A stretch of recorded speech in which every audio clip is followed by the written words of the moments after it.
Chez Actimage, on travaille sur les projets de santé numérique depuis plusieurs années et cette application au monde de l'autisme était finalement assez naturelle et logique.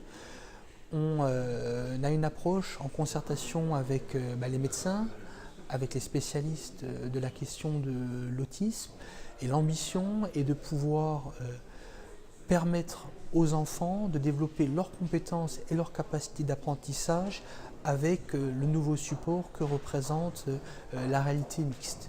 C'est un dispositif complet. En fait, on propose une solution recourant à la réalité mixte. C'est un dispositif éducatif et médical, donc on vise un marquage CE pour pouvoir ensuite le diffuser dans les hôpitaux et les centres d'accueil pour les enfants atteints de troubles du spectre autistique.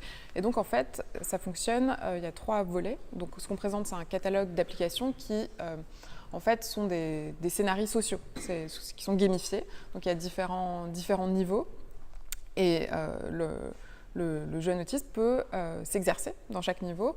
Alors, il y a plusieurs éléments qui peuvent être pris en compte. Donc, c'est l'acquisition de l'autonomie est très importante.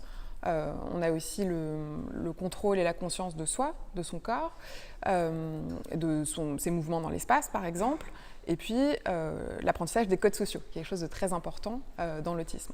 Et on va vraiment travailler de concert avec les différents acteurs, les différents partenaires spécialisés dans l'autisme pour réaliser une application qui est cohérente, qui va être utile et qui va respecter le cycle de développement de l'enfant. Le grand défi ici, c'est que les compétences qui auront été acquises avec la réalité mixte, eh bien, elles soient transférables dans le réel. Et le grand avantage de l'Holens, qu'on utilise en ce moment pour la preuve de concept, c'est que le lien avec le réel est maintenu. Les recommandations de la Haute Autorité de la Santé vont dans le sens, alors même s'il faut explorer de multiples approches, vont dans le sens de l'utilisation, le recours aux nouvelles technologies, puisque les jeunes autistes sont très sensibles à leur environnement, parfois un peu submergés par leurs émotions avec des interactions humaines, et passer par des interfaces homme-machine peut favoriser leur apprentissage.